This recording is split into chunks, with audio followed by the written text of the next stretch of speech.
Hello दोस्तों, आज हम कक्षा 12वीं का दूसरा अध्याय पुष्पी पादपों में लैंगिक प्रजनन का 5वां पार्ट पढ़ने वाले हैं। इस वीडियो में हम बीज, फल, असंगत जनन एवं बहुभ्रूणता के बारे में पढ़ेंगे। सबसे पहले है बीज तथा फल निर्माण। सबसे पहले निषेचन की अभिक्रिया के बाद फल का निर्माण होता है और उसी फल के अंदर बीज का निर्माण होता है, यानी कि बीज शुरू होता है। उसके बाद में बीज के 3 भाग होते हैं: बीजावरण, बीजपत्र और भ्रूण। बीजों को 2 भागों में बांटा है, गैर एल्बुमिनस और एल्बुमिनस।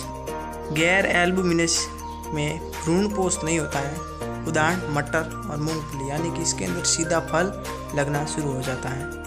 उसके बाद में एल्बुमिनस, इसमें भ्रूण पोष के द्वारा फल होता है, यानी कि उदाहरण गेहूँ और मक्का।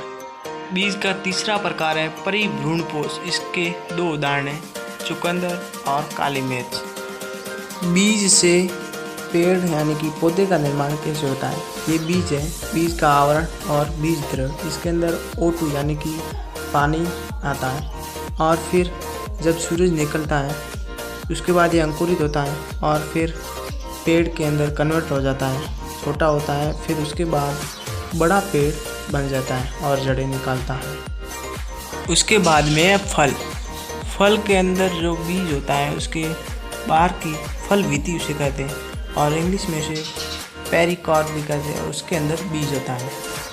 फल 3 प्रकार के होते हैं। पहला आभासी फल। इस प्रकार के फलों की रचना में पुष्पासन भी महत्वपूर्ण भागीदारी निभाता है, यानी कि पुष्प और अंडाशय दोनों मिलकर इस फल का निर्माण करते हैं। इसका उदाहरण है स्ट्रॉबेरी। उसके बाद में दूसरा प्रकार है वास्तविक फल। इस प्रकार के फल केवल अंडाशय से विकसित होते हैं, यानी कि इस प्रकार के फल अंडाशय द्वारा ही निर्मित होते हैं। इसका उदाहरण है आम। उसके बाद में तीसरा उदाहरण प्रकार है अनिषेक जनित फल।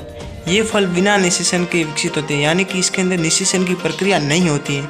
इसका उदाहरण है केला। ये 3 प्रकार के फल होते हैं, फल के 3 प्रकार होते हैं। इसके उदाहरण आपको याद रखने हैं। उसके बाद में असंगत जनन एवं बहुभ्रूणता। ये 2 प्रकार की है, असंगत जनन और बहुभ्रूणता। असंगत जनन कुछ पुष्पी पादपों में बिना निषेचन के ही बीज पैदा करना असंगत जनन कहलाता है, यानी कि बिना निषेचन के ही बीज पैदा करना। उसके बाद में बहुभ्रूणता। अगर प्रत्येक बीजांड में अनेक भ्रूण होंगे तब हम इस अवस्था को बहुभ्रूणता कहते हैं। उसके बाद में इन दोनों के उदाहरण हैं, एक का असंगत जनन का है एस्ट्रागर और बहुभ्रूणता का है आम।